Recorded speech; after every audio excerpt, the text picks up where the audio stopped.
Hello aspirants, मैं जयदीप चक्रवर्ती आप सभी का स्वागत करता हूं बियॉन्ड बैंकिंग में। आज हम करने वाले हैं क्वाड्रेटिक इक्वेशन।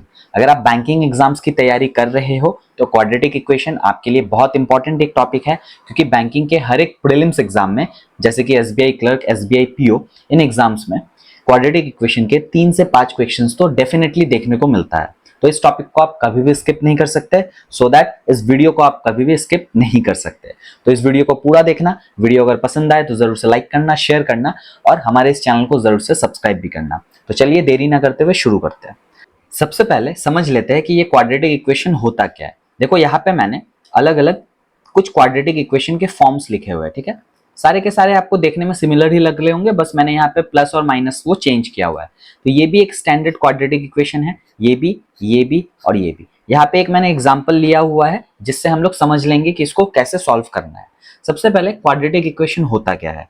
किसी भी इक्वेशन में अगर डिग्री 2 है, डिग्री मतलब किसी भी इक्वेशन के हाईएस्ट पावर को हम लोग क्या कहते हैं, डिग्री कहते हैं। तो आप यहाँ पे देखो तो इस वाले इक्वेशन में जो हाईएस्ट पावर है वो 2 दिख रहा है, यहाँ पे भी 2 दिख रहा है, यहाँ पे भी 2 दिख रहा है, यहाँ पे भी 2। इसी तरीके से जो मैंने एग्जांपल लिया हुआ था उस पे भी डिग्री कितना दिख रहा है, 2 ही दिख रहा है। इसका मतलब हाईएस्ट पावर कितना दिख रहा है, 2 दिख रहा है। मतलब अगर किसी भी इक्वेशन में हाईएस्ट पावर 2 है तो वो क्वाड्रेटिक इक्वेशन है। अब क्वाड्रेटिक को ही अपने को सॉल्व करना है। अब सॉल्व करके इस वाले इक्वेशन को अगर हम लोग सॉल्व करते हैं, यहाँ पे वेरिएबल क्या दिख रहा है आपको, x दिख रहा है। मतलब बेसिकली x का 2 वैल्यू निकल के आएगा, x का 2 वैल्यू निकल के आएगा, जिसको हम लोग कह लेते हैं x का 2 रूट्स निकल के आएगा। अपना काम क्या होगा, आपको एग्जाम में ऐसे इक्वेशंस मिलेंगे, आपको x का 2 रूट निकाल के लेके आना है, ठीक है। अच्छा, तो अब रूट निकालने के लिए हम लोग क्या करते थे, स्कूल लाइफ में हमने एक मेथड सीखा था। उस मेथड को हम लोग कहते थे splitting the middle term. Splitting the middle term, ये जो मिडिल टर्म आपको दिख रहा है, यहाँ पे जो 14x आपको मिडिल टर्म दिख रहा है, इस मिडिल टर्म को हम लोग स्प्लिट करेंगे, 2 अलग अलग पार्ट्स में ब्रेक करेंगे, ठीक है। अच्छा, अभी हम लोग स्प्लिटिंग द मिडिल टर्म का ही इस्तेमाल करेंगे। बस स्कूल में जैसे बहुत लिखते थे, बहुत सारा स्टेप ऐसे लिख लेते थे, वैसे नहीं करेंगे। स्प्लिटिंग द मिडिल टर्म का जो की पार्ट्स होता है, हम लोग बस उसको यहाँ पे यूज करने वाले हैं और जितना हो सके उतना कम टाइम में अपना आंसर निकाल के लेके आएंगे। हम लोग इसको अलग अलग स्टेप्स के जरिए देख लेते हैं। Step number 1, step number 2, step number 3, 3 step तक पहले चलते हैं, ठीक है। एक एक स्टेप आपको ध्यान से समझना है, उसके बाद सारे के सारे स्टेप को आपको बहुत जल्दी से परफॉर्म करना है। बस यही है क्वाड्रेटिक इक्वेशन। आपके एग्जाम में 5 क्वेश्चन या 4 क्वेश्चन तो देखने को मिलता ही है। मतलब अगर मैं बैंकिंग एग्जाम्स के प्रीलिम्स का बात करूं तो ये वाला टॉपिक बहुत इंपॉर्टेंट होगा, ठीक है। चलो क्या करना है, सबसे पहले देखो, आप लोगों को एक चीज पता होगा, इसको हम लोग कहते हैं कांस्टेंट, इस x को हम लोग कहते हैं वेरिएबल, और x के साथ जो नंबर दिख रहा है उसको हम लोग कहते हैं कोफिशिएंट, ठीक है। पहले वाले स्टेप में आपको एक प्रोडक्ट निकाल के लेके आना है, प्रोडक्ट जिसको बेस करते हुए हम लोग सारा का सारा कैलकुलेशन परफॉर्म करेंगे। ये प्रोडक्ट कैसे निकलता है, ये प्रोडक्ट निकलता है x के साथ जो वेरिएबल आपको दिख रहा है, सॉरी x के साथ जो कोफिशिएंट आपको दिख रहा है, वो कोफिशिएंट इनटू कांस्टेंट। तो यहाँ पे कोफिशिएंट कितना है, कुछ भी नहीं है, मतलब 1 है, या और कांस्टेंट कितना है, 33 है, तो 1 इंटू 33। अब ये 1 इंटू 33 करके जो भी रिजल्ट आया ना, यही है अपना प्रोडक्ट। इसी को बेस करते हुए हम लोग अभी आगे चलेंगे, ठीक है। तो पहले स्टेप में आपको ये प्रोडक्ट निकालना था, तो इस वाले इक्वेशन में प्रोडक्ट कितना आया, 33 आया, ठीक है। अब अपने को इस 33 को ना 2 फैक्टर्स में ब्रेक करना है। अब 33 का 2 फैक्टर क्या क्या हो सकता है, मैं यहाँ पे पॉसिबिलिटीज लिख रहा हूं। पहले तो हो सकता है, देखो 33 इंटू 1, और एक क्या हो सकता है 11 इंटू 3। मतलब आपको 33 को 2 अलग अलग नंबर्स में लिखना है। जैसे कि अगर 8 हो जाता 8 इंटू 1, 2 इंटू 4, अगर 10 हो जाता 2 इंटू 5, या फिर 10 इंटू 1। मतलब इसके 2 फैक्टर्स के ऐसे करके आपको पेयर्स बना लेने हैं। चलो ये हो गया पहला वाला पेयर और ये हो गया अपना दूसरा वाला पेयर, ठीक है। अब मैंने आपको बोला था ना, x का 2 वैल्यू आएगा या फिर x का 2 रूट आएगा, वो या तो 33 और 1 से रिलेटेड होगा या तो 11 और 3 से रिलेटेड होगा। मतलब बेसिकली अपने को यहाँ पे वो दोनों नंबर पिक करना है। अब या तो ये वाला पिक करेंगे, नहीं तो ये वाला पिक करेंगे। अब वो डिसाइड कैसे करते हैं, ठीक है। तो देखिए 33 इंटू 1 करने से भी 33 होता है, 11 इंटू 3 करने से भी 33 होता है। पहला कंडीशन यही है, दोनों फैक्टर का मल्टीप्लीकेशन हमेशा आपका प्रोडक्ट होना चाहिए, और ये तो जग जाहिर है, फैक्टर्स को जब हम लोग मल्टीप्लाई करते हैं तो वो प्रोडक्ट ही निकल के आता है, तो इसको तो और चेक नहीं करना है। अब दूसरा वाला कंडीशन है, आप ऐसे दो फैक्टर्स लोगे, आप ऐसे दो फैक्टर्स लोगे जिनका समेशन, अगर यहाँ पे प्लस है तो जिनका सम करने से ये मिडिल वाला टर्म आए, और अगर यहाँ पे माइनस है तो जिनका डिफरेंस ये मिडिल वाला टर्म हो। तो आप खुद एक बार सोचो, यहाँ पे 33 और 1 को अगर हम लोग ऐड करते हैं तो 14 आने का कोई चांस है क्या? नहीं है। इसका मतलब इसको तो नहीं लेंगे। देखो 11 और 3 को अगर हम लोग ऐड करते हैं तो 14 हो जाता है ना। इसका मतलब यहाँ पे जो दो फैक्टर अपने को लेना है वो कितना लेना है? एक होगा 11, एक होगा 3। तो आप यहाँ पे लिख दो, एक हो गया 11 और एक हो गया 3। ठीक है, मतलब 11 प्लस 3 अगर करते हो तो 14 हो जाता है। लेकिन एक चीज ध्यान में रखना कि आपको 14 नहीं लाना है, प्लस का 14 लाना है, क्योंकि कभी कभी यहाँ पे माइनस भी हो सकता है। तो इसलिए मैंने अभी पहले से आपको ये हिंट दे दिया। चलो, तो 11 मतलब प्लस 11 प्लस 3, ये दो अलग अलग नंबर्स यहां से निकल के आ गए। देखो अभी पूरा कंडीशन सेटिस्फाई कर रहा है। प्लस 11 प्लस 3 करने से प्लस का 14, प्लस 11 इंटू प्लस 3 करने से प्लस का 33। तो ये सेकंड वाला स्टेप। ठीक है, चलो थर्ड में क्या करना है, इन नंबर्स को यहाँ पे जो भी आपका दो रिजल्ट आया इनका बस साइन को रिवर्स कर देना है। मतलब यहाँ पे प्लस का 11 है तो आप लोगे 11 माइनस और एक माइनस का 3। ठीक है, ये हो गया मेरा 3 स्टेप। अब अगला स्टेप कहता है 4 स्टेप, हम लोग इसको 4 स्टेप में ही करेंगे। चौथा स्टेप है, यहाँ पे जो भी आपको कोफिशिएंट दिख रहा है उस कोफिशिएंट को यहाँ पे डिवाइड कर देना है। 11/1 और एक हो जाएगा -3/1। अब यहाँ पे 1 है मतलब डिवाइड करने का जरूरत नहीं है, बट फिर भी इसको हम लोग स्टेप में काउंट करके रखेंगे, क्योंकि कभी कभी आपको इक्वेशन में यहाँ पे कुछ एक कोफिशिएंट दिखने मतलब दिख सकता है, तब हम लोगों को उसको लास्ट में डिवाइड भी करना है। तो अभी यही है अपना इस इक्वेशन का रूट। रूट क्या क्या आता है यहाँ से? -11 और एक आ गया -3। ठीक है, तो ये 4 स्टेप में हम लोगों को सॉल्व करना है। मैं एक बार फिर से रिपीट कर देता हूं कैसे किया हमने। सबसे पहले अपने को एक प्रोडक्ट निकालना है। प्रोडक्ट कैसे आएगा? प्रोडक्ट आएगा इस कोफिशिएंट को, यहाँ पे कुछ भी नहीं है मतलब 1 है, कोफिशिएंट इंटू कांस्टेंट करो तो 1 इंटू 33 करेंगे तो प्रोडक्ट निकल के आ जाएगा 33। उसके बाद इस 33 को ब्रेक करना है, दो अलग अलग नंबर्स में ब्रेक करना है, या फिर कह सकते हो 33 का दो अलग अलग फैक्टर निकालना है। अब 33 का दो फैक्टर तो बहुत पॉसिबिलिटी हो सकता है। बहुत में यहाँ पे क्या क्या आया? 33 इंटू 1 एक पॉसिबिलिटी, 11 इंटू 3 और एक पॉसिबिलिटी। ठीक है, अब या तो 33 और 1 लेंगे और नहीं तो 11 और 3 लेंगे। वो डिसाइड आप कहां से करोगे? वो डिसाइड आप यहां से करोगे। ठीक है, यहाँ पे प्लस है ना, इसका मतलब इन दोनों फैक्टर्स का प्लस करके मिडिल वाला टर्म आना चाहिए। तो देखो 33 और 1 को अगर प्लस करते हो तो 14 तो नहीं होता है, इसका मतलब इसको नहीं लेंगे। ठीक है, चलो उसके बाद दूसरा वाला चेक करो, 11 और 3। 11 और 3 को अगर प्लस करते हो तो 14 हो जाता है। इसका मतलब हम क्या क्या लेंगे? 11 और 3 लाना क्या है? प्लस का 14 लाना है, इसलिए +11 +3। देखो +11 +3 अगर करते हो तो प्लस का 14 हो जाता है। हो गया, तो दूसरा वाला स्टेप भी डन। तीसरे वाला स्टेप में क्या करना होता है? बस आपने जो यहाँ पे दो रिजल्ट लिखा है उनके साइन को रिवर्स करके लिख दो। +11 था -11 हो जाएगा, +3 है तो -3 हो जाएगा। तो ये हो गया तीसरा वाला स्टेप। चौथे वाले स्टेप में क्या करना है? जो भी आपका ये फाइनल रिजल्ट आया उसके साथ ये जो कोफिशिएंट है उसको डिवाइड करना है। मतलब -11/1 -3/1। अब यहाँ पे 1 है तो इस स्टेप का जरूरत नहीं है, लेकिन फिर भी आपको पता होना चाहिए कि यहाँ पे एक स्टेप होता है। क्यों? क्योंकि कभी कभी यहाँ पे 2 हो सकता है कोफिशिएंट, कभी 3 हो सकता है, ऐसे अलग अलग नंबर्स हो सकते हैं। तो फाइनली जो रिजल्ट आया -11 और -3, यही है इस वाले इक्वेशन का रूट। दो अलग अलग रूट। तो इस वाले इक्वेशन का दो रूट क्या क्या आया? एक आया -11, एक आया -3। तो इसी तरीके से हम लोग क्वाड्रेटिक इक्वेशन को सॉल्व कर सकते हैं। ठीक है, अब ये लेंदी तो है, 4 स्टेप में कर रहे हैं, लेकिन यही प्रैक्टिस के साथ बहुत कम टाइम में हो जाएगा। लेकिन एग्जाम में आपको ऐसे एक इक्वेशन नहीं देता है। बेसिकली इस टॉपिक का नाम है इनइक्वालिटी। मतलब आपको किसी भी दो वेरिएबल में इनइक्वालिटी को चेक करना है। कैसे करना है? देखो, आपको एक x का इक्वेशन दे देगा, आपको एक y का इक्वेशन दे देगा। यहां से x का दो वैल्यू निकल के आएगा और यहां से भी y का ऐसे करके दो वैल्यू निकल के आएगा। ठीक है, उसके बाद हम लोगों को कंपेयर करना है x और y को। कंपैरिजन क्या होता है? अगर इनइक्वालिटी का मतलब क्या? इक्वल नहीं होना चाहिए। और अगर इक्वल नहीं होगा तो क्या हो सकता है, x y से ग्रेटर हो सकता है, x y से लेस हो सकता है, x y से या तो ग्रेटर या तो लेस होगा, सॉरी या तो ग्रेटर या तो इक्वल होगा, और नहीं तो x y से लेस होगा और नहीं तो इक्वल होगा, ग्रेटर देन इक्वल टू और लेस देन इक्वल टू, या फिर कैन नॉट बी डिटरमाइंड, मतलब x और y बराबर हो जाएंगे। ठीक है, अब इन पांचों ऑप्शन के आधार पे आपको आपका आंसर करना है, लेकिन उसके लिए क्या करना होगा, सेम टाइम पे आपको x का भी 2 रूट निकालना है, y का भी 2 रूट निकालना है। तो इसको करते कैसे है देख लो। अभी हम लोग क्या करेंगे, जो अभी मेथड हमने सीखा था उसी मेथड को यहाँ पे यूज करने का कोशिश करेंगे। चलो देखते हैं। इस वाले में आपका प्रोडक्ट कितना होगा, फर्स्ट राउंड के लिए जो फर्स्ट स्टेप था 72, क्यों 72, क्योंकि यहाँ पे 1 है, 1 इंटू 72 72।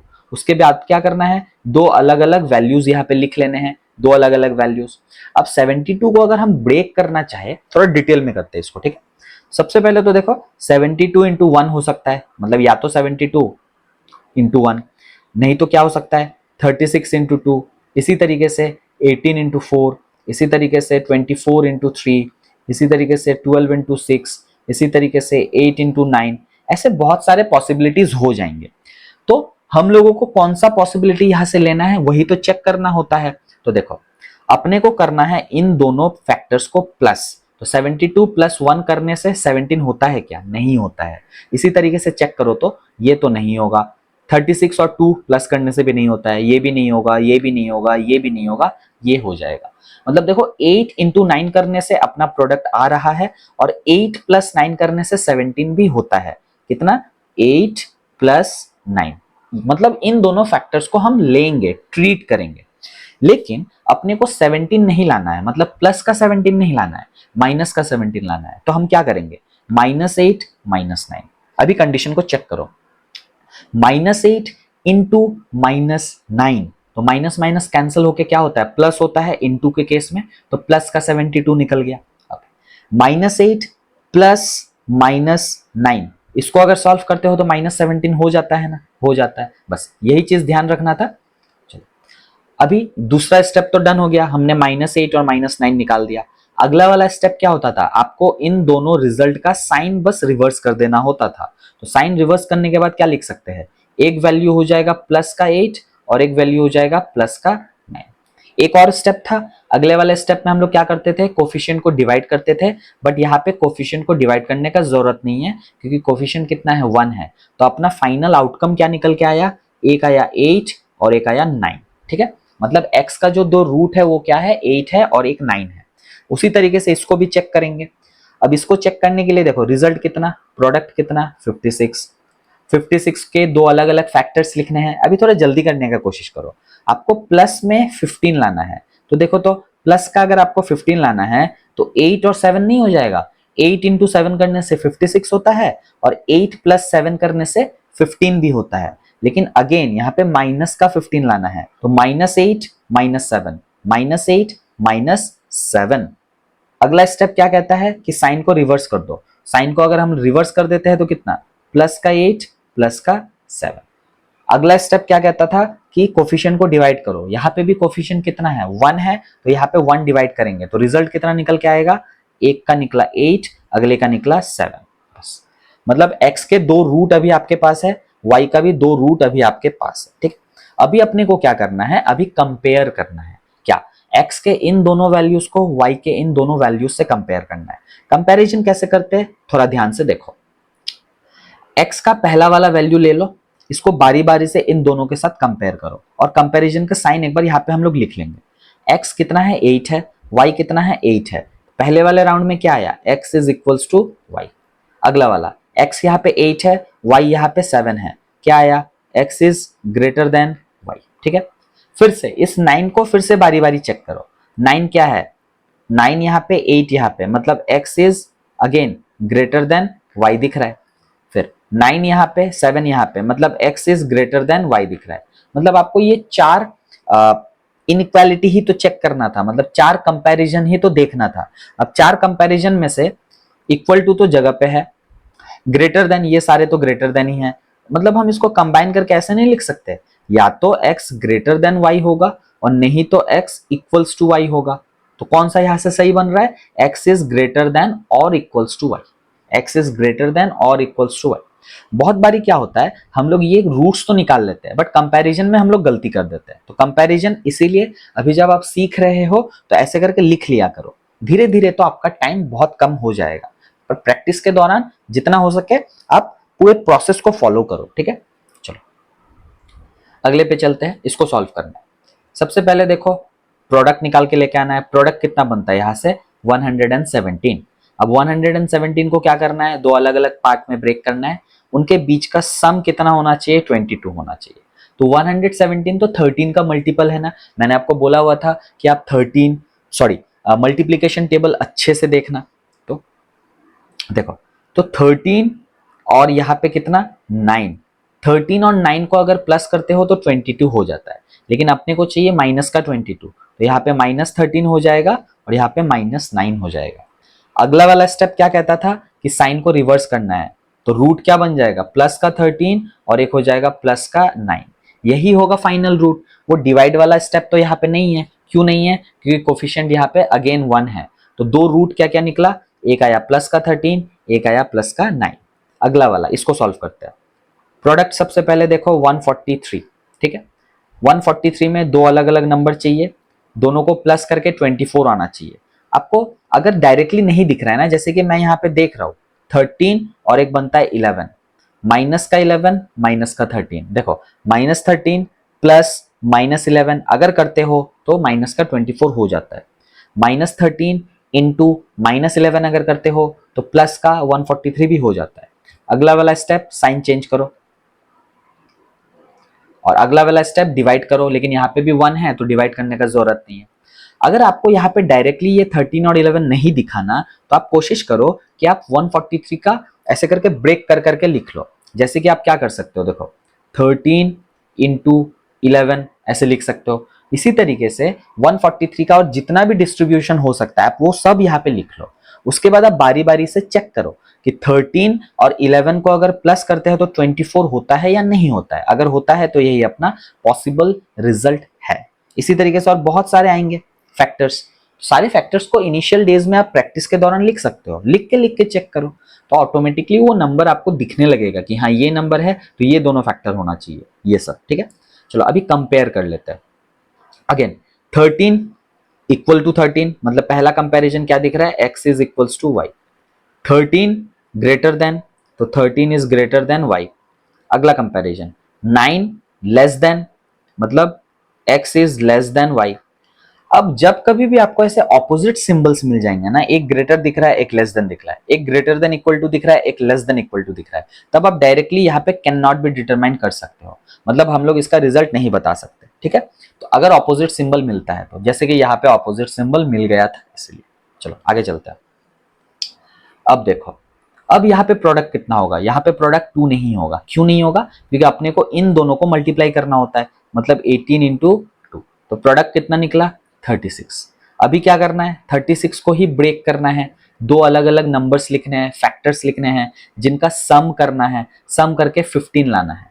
चलो 36 को ब्रेक करने के लिए क्या कर सकते हो, 15 लाने के लिए आप 9:4 कर सकते हो, उसके बाद 6:6 कर सकते हो, 12:3 कर सकते हो, बहुत सारे ऐसे फैक्टर्स आएंगे, लेकिन उनमें से 12 और 3 होगा अपना रिजल्ट।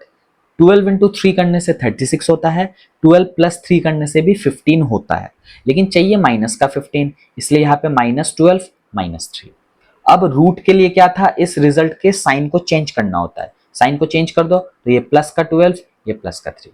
अगला स्टेप क्या था, यहाँ पे वो इंपॉर्टेंट है, वहां पे ये हो जाएगा डिवाइडेड बाई 18 और यहाँ पे भी डिवाइडेड बाई 18, तो ये है अपना फाइनल रूट। क्लियर। चलो अगले वाले स्टेप पे चलते हैं, इस पे चलते हैं। 9 इंटू 20 मतलब 180 रिजल्ट प्रोडक्ट। 180 को ब्रेक करना है, दो अलग अलग नंबर में लिखना है, सम लाना है 27 का लाना है। तो ये मैं डायरेक्टली यहाँ पे कर रहा हूँ, बट आप घर पे प्रैक्टिस कर सकते हो कि कैसे आया ये, कैसे करना है। 180 का ब्रेकअप कर लेना है, यहाँ पे अलग अलग कॉम्बिनेशंस लिख लेना है, वहां से खुद निकल के आ जाएगा वो। तो देखो 15 इंटू 12 करने से 180 हो जाता है और 15 प्लस 12 करने से 27 हो जाता है, लेकिन माइनस का 27 लाना है ना, तो -15 -12। लेकिन अभी भी ये कंप्लीट नहीं हुआ, अभी तो आपको साइन को रिवर्स करना है, मतलब प्लस का 15 और ये हो जाएगा प्लस का 12। लेकिन फिर लास्ट स्टेप क्या था, फोर्थ नंबर स्टेप, कोफिशिएंट को डिवाइड करना है, तो डिवाइडेड बाई 9, डिवाइडेड बाई 9। ठीक है, तो अभी आप इसको सॉल्व करो, यहाँ पे 2 रूट निकल के आ जाएगा, इसको सॉल्व करो, 2 रूट निकल के आ जाएगा, उसके बाद कंपेयर कर लो। ठीक है, लेकिन यहाँ पे मैं आपको एक ट्रिक बताता हूँ, डिवाइड करना हमेशा मुश्किल हो सकता है, इनटू के कंपैरिजन में डिवाइड करना ज्यादा मुश्किल होता है। तो आप अगर चाहते हो आप यहाँ पे इनटू करो डिवाइड के बदले, तो आप कर सकते हो। सबसे पहले मैं यहाँ पे डिवाइड करने से पहले वाले वैल्यूज एक बार लिख लेता हूँ। इसका रूट कितना कितना आया था, 12 और 3। इसका रूट कितना कितना आया था, 15 और 12। चलो, अभी हम लोगों को करना क्या था, इन दोनों के साथ 18 को डिवाइड करना था और इन दोनों के साथ 9 को डिवाइड करना था। लेकिन आप एक चीज कर सकते हो, डिवाइड के बदले इनटू करना है, मतलब उल्टा करना है, तो यहां पे भी हम रिलेशन को उल्टा ट्रीट कर देंगे। मतलब 18 यहां पे ऑपरेट हो रहा था, बट हम 18 को यहां पे ऑपरेट करवाएंगे। यहां पे ये डिवाइड हो रहा था, तो नीचे वाले में अगर ऑपरेट करवाना है तो इनटू कर देंगे 18, ऊपर वाले में क्या इनटू कर देंगे, इनटू कर देंगे 9। मतलब आप यहाँ पे लास्ट वाले स्टेप में अगर कोफिशिएंट अलग अलग है, तो आप डिवाइड से बचने के लिए क्रॉस मल्टीप्लिकेशन भी कर सकते हो। और क्रॉस मल्टीप्लिकेशन करने से एक फायदा क्या होगा, आपको 9 और 18 से इंटू नहीं करना है, आप 9 और 18 के बदले यहाँ पे 1 और 2 से इंटू कर सकते हो। क्यों, क्योंकि 18 और 9 का रेशियो होता है 2:1। तो पहले तो इसको रेशियो में ब्रेक कर लो, पहले कोफिशिएंट को, और फिर क्रॉस मल्टीप्लाई कर दो। एक और चीज आप कर सकते हो, रेशियो में ब्रेक करने के बाद divided by 2, divided by 2, divided by 1, divided by 1, आप वो भी कर सकते हो। बट आपको अभी ये सीख के रखना है कि हम लोग हर एक सिचुएशन में क्रॉस मल्टीप्लीकेशन करेंगे, वो ज्यादा इजी होता है। तो क्रॉस मल्टीप्लीकेशन करने के बाद दो रिजल्ट क्या आया, यहां से एक बार देख लेते हैं। 12 इंटू 1 12, 3 इंटू 1 3, इसमें 15 इंटू 2 30, 12 इंटू 2 24। अब देखो तो दोनों ही केस में आपको क्या दिख रहा है, ये y का वैल्यू, ये भी y का वैल्यू, दोनों ही y इन दोनों x से तो ग्रेटर ही है, तो कंपैरिजन करने का ही जरूरत नहीं है। y is greater then x आपको दिख रहा है, यही हो जाएगा आपका रिजल्ट। बट यहाँ पे जो मुद्दा था, ये था क्रॉस मल्टीप्लीकेशन वाला मुद्दा, उसको अच्छे से समझना। ठीक है, चलो आगे चलता है। 5x square minus 6x equals to 8। अब ये ना एक स्टैंडर्ड क्वाड्रेटिक इक्वेशन का पैटर्न नहीं है, मैंने स्टैंडर्ड पैटर्न आपको पहले ही दिखाया था। ये है होता है इक्वल टू के बाद 0 रखने का कोशिश करो हमेशा, उससे क्या होता है थोड़ा इजी हो जाता है। तो इस इक्वेशन को हम ऐसा ट्रीट कर सकते हैं, minus 6x equals to minus 8 equals to 0। ये वाला इक्वेशन हम ऐसे ट्रीट कर सकते हैं, और ये वाला तो चलो स्टैंडर्ड फॉर्म में ही है। इसको पहले सॉल्व करते हैं। इसको सॉल्व करने के लिए देखो क्या है, 5 इंटू 8 करना है, मतलब 40, मतलब अपना जो प्रोडक्ट है वो कितना होगा, 40 होगा। ठीक, चलो उसके बाद क्या करना है, इस 40 को ब्रेक करना है, दो फैक्टर्स लिखने हैं जिनका डिफरेंस क्योंकि यहाँ पे साइन क्या है, माइनस है, तो जिनका डिफरेंस कितना हो, 6 हो। चलो तो 40 का दो नंबर पे ब्रेक करने से डिफरेंस अगर 6 का चाहिए आपको, तो आप 10 इंटू 4 कर सकते हो ना। देखो 10 इंटू 4, 10 और 4 का डिफरेंस कितना होता है, 6 होता है। 10 इंटू 4 करने से कितना होता है, 40 होता है। ठीक है, तो हम लोगों को चाहिए 10 और 4 का डिफरेंस, लेकिन डिफरेंस करने के बाद रिजल्ट क्या आना चाहिए, माइनस का 6 आना चाहिए। तो आप थोड़ा इसको उल्टा कर दो, आपको चाहिए ना 4 और 10 का डिफरेंस ही तो चाहिए। 4 माइनस 10 अगर करते हो तब जाके देखो रिजल्ट क्या होता है, माइनस का 6 होता है। चलो अब अगला वाला स्टेप क्या हो जाएगा, साइन को रिवर्स करना है। तो यहाँ पे प्लस का 4 था तो रिवर्स होके हो जाएगा माइनस का 4, यहाँ पे माइनस का 10 था तो रिवर्स होके क्या हो जाएगा, प्लस का 10। ठीक है, तो अपने दो रूट्स यहाँ पे क्या क्या आ गए, -4 और एक हो गया प्लस का 10। इज इट ट्रू और फॉल्स, इट इज फॉल्स। क्यों, क्योंकि अभी भी एक स्टेप बाकी है, 5 को डिवाइड करना था। बट हमने सीखा हुआ है ना कि हम 5 को डिवाइड नहीं करेंगे, हम क्रॉस मल्टीप्लाई करेंगे। तो अभी यहाँ पे रूट निकालने के लिए आप कर दो इंटू 2। इंटू 2 क्यों, क्योंकि इस वाले इक्वेशन का जो कोफिशिएंट था उसको यहाँ पे मल्टीप्लाई कर देंगे। ठीक है, चलो और जो 5 आएगा उसको यहाँ पे मल्टीप्लाई कर देंगे। तो यहाँ पे 5 का काम हो चुका ऑलरेडी। अगले स्टेप पे चलते हैं। यहाँ पे जो प्रोडक्ट निकलेगा 18 निकलेगा, 18 को ब्रेक करना है, प्लस करना है, 9 लाना है, दो फैक्टर का सम 9 लाना है। देखो तो 6 इंटू 3 होता है, तो 6 इंटू 3 करने से 9 हो जाता है, प्लस का 6 और प्लस का 3 करने से भी 9 हो जाता है। अगला स्टेप क्या कहता है, इनके साइन को रिवर्स कर देना है। तो एक हो गया -6, एक हो गया -3। अगेन यहाँ पे क्या करना था, रिजल्ट क्या क्या आया एक बार देख लेते हैं। -6, एक आया -3। चलो, लेकिन हम लोगों को अभी भी इसमें डिवाइडेड बाई 2 करना था, लेकिन 2 को तो हम इधर लेके चले, तो 5 को इधर लेके आएंगे, और 5 को अगर इधर लेके आएंगे तो इनटू कितना 5। तो यहाँ पे एक बार फाइनल रूट में लिख देता हूँ, इसका फाइनल रूट और इसका भी फाइनल रूट वैल्यू, ठीक है। तो कितना निकल रहा है यहाँ से, -8, यहाँ से +20, यहाँ पे -30 और यहाँ पे -15। अभी कंपेयर करना है हम लोगों को। अच्छा देखो, +20 तो हमेशा इससे बड़ा होगा, -30 से और -15 से, और -8 भी इससे बड़ा है, इससे भी बड़ा है। तो यहाँ पे दोनों ही केस में x is greater than y निकल रहा है, x is greater than y। चलो अगले वाले को देखते हैं, सेम है बट यहाँ पे थोड़ा बड़ा नंबर है। प्रोडक्ट जो निकलेगा वो कितना निकलेगा, 12 इंटू 35। अब आप लोग क्या करोगे, 35 इंटू 12 करोगे, मतलब 350 और 420, 420 होता है। फिर कोशिश करोगे कि 420 को ब्रेक कर लो, लेकिन ऐसे मत करना। कभी भी अगर बड़ा नंबर निकल के आता है ना, तो हम लोग क्या करेंगे, जैसे कि यहाँ पे 12 इंटू 35 था, हम लोगों को यहाँ से 2 फैक्टर निकाल के लेके आना है ना, तो हम कोशिश करेंगे कि हम 12 को भी ब्रेक कर दे सबसे पहले। और कैसे ब्रेक करेंगे, 12 का भी 2 फैक्टर होगा, उसको उसमें ब्रेक करेंगे। 12 के 2 कंजिक्यूटिव फैक्टर्स का कोशिश करेंगे, या फिर 12 के ऐसे 2 फैक्टर ढूंढेंगे जिनके बीच का गैप सबसे कम हो। तो 12 के ऐसे 2 फैक्टर क्या क्या होते हैं, 4 इंटू 3। उसी तरीके से 35 का भी 2 फैक्टर देखो, 5 इंटू 7। तो ऐसे करके मैंने 4 अलग अलग फैक्टर्स लिख लिया। अभी मेरे को क्या करना है, चारों का परमुटेशन कॉम्बिनेशन मिला के सम करना है, सम करके 41 लाना है। चलो देखते हैं कैसे ला सकते हैं। 4 इंटू 3 प्लस 5 इंटू 7 तो नहीं होगा, क्यों नहीं होगा, क्योंकि 12 इंटू 35 ऑलरेडी था। तो हम लोग एक बार क्रॉस करते हैं इसको। चलो देखो, तो 4 इंटू 5 दैट इज 20, 3 और 7 दैट इज 21, मतलब 20 और 21। आप अगर 20 इंटू 21 करते हो ना, तो 12 इंटू 35 के बराबर ही आता है, मतलब जो आपका प्रोडक्ट होना चाहिए। इसका मतलब हमारे 2 फैक्टर्स यहाँ पे क्या कौन कौन से हैं, 20 और 21 है। लाना कितना है, माइनस का 41 लाना है सम करके, इसका मतलब -20 माइनस का 21, ठीक है। अब साइन को रिवर्स करना है, तो साइन रिवर्स करने के बाद क्या आ जाएगा, प्लस का 20 और फिर यहाँ पे प्लस का 21। एक स्टेप अभी भी रह जाता है, क्या रह जाता है, इस 12 को यहाँ पे डिवाइड करना है, इस 12 को डिवाइड करना है। बट हम डिवाइड नहीं करेंगे, हम आखिर में चल के क्रॉस मल्टीप्लाई कर लेंगे। चलो आगे चलते हैं। इस पे क्या होता है, 40 इंटू 54 होगा अपना प्रोडक्ट। इसका मतलब क्या, 8 इंटू 5 लिख सकते हो ना, 40 को लिख सकते हो, और 54 को क्या लिख सकते हो, 9 इंटू 6 लिख सकते हो। अब इसमें से परमुटेशन कॉम्बिनेशन मिलाएंगे। चलो 8 इंटू 9 अगर करते हो तो 72 होता है, 5 इंटू 3 अगर करते हो तो 30 होता है। 72 और 30 सम करने से ज्यादा हो जा रहा है, 93 नहीं हो रहा, मतलब ये कॉम्बिनेशन तो नहीं मिलेगा। उसके बाद क्या कर सकते हो, देखो 5 इंटू 9, 5 इंटू 9 अगर करते हो तो 45 होता है, और 8 इंटू 6 अगर करते हो तो 48 होता है। एक 45 निकला, एक 48 निकला।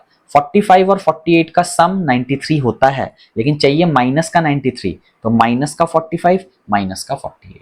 अब साइन को रिवर्स भी करना है रूट के लिए, तो साइन रिवर्स होके क्या बन जाएगा, प्लस का 45 और यहां से प्लस का 48, ठीक है। चलो, तो अभी यहां से ये 2 रूट निकला, फाइनल रूट नहीं है, 40 को डिवाइड करना था। बट हमने क्या सीखा हुआ है कि हम क्रॉस मल्टीप्लाई करेंगे, किससे, कोफिशिएंट के रेशियो से। तो इसका रेशियो में ब्रेक कर लेते हैं, ये आएगा 3 और ये हो जाएगा इसको मैंने 4 से काटा, तो ये हो जाएगा 10। चलो 10, 3:10। इसका मतलब क्रॉस जब करेंगे तो इस वाले 10 को आगे चल के मल्टीप्लाई कर देंगे, मतलब ये इंटू 10। तो 2 रूट यहां से क्या क्या निकल के आएंगे, देख लेते हैं एक बार। 20 into 10 that is 200, 21 into 10 that is 210। यहाँ पे क्या करना है, इस वाले को 3 से मल्टीप्लाई करना है, इंटू क्या करना है, 3 करना है। तो यहां से 2 रूट क्या निकल के आ जाएगा, एक बार देख लेते हैं। 45 into 3 that is 135, 48 into 3 that is 144। सारे के सारे प्लस में है, लेकिन 200 और 210 इन दोनों से तो ज्यादा ही है, तो x is greater than y इस वाले क्वेश्चन में होने वाला है, ठीक है। चलो चलो, तो आज के लिए बस इतना ही। उम्मीद है आपको ये वाला सेशन और मेरा ये एफर्ट अच्छा लगा होगा। तो आप इसी तरीके से क्वाड्रेटिक इक्वेशन का प्रैक्टिस कर सकते हैं। एक और सेशन में लाऊंगा जहाँ पे क्वाड्रेटिक के और स्टैंडर्ड क्वेश्चंस हम करेंगे। आज तो हमने बस क्वाड्रेटिक इक्वेशन को सीखा और समझा था, ठीक है। आप इसको प्रैक्टिस करो इस बेसिस पे। अगले वाले वीडियो पे हम थोड़े स्टैंडर्ड लेवल के क्वेश्चंस भी लाएंगे। उम्मीद है आपको ये सेशन अच्छा लगा है, तो जरूर से लाइक करना, शेयर करना, और आने वाले सेशंस का अगर आपको वेट करना है, आपको जानना है कि मैं कब वीडियोस लाता हूं, तो नोटिफिकेशन वाली घंटी जरूर से दबा के रखना, ठीक है। मिलते हैं अगले वीडियो में, तब तक के लिए थैंक यू, कीप प्रिपेयर।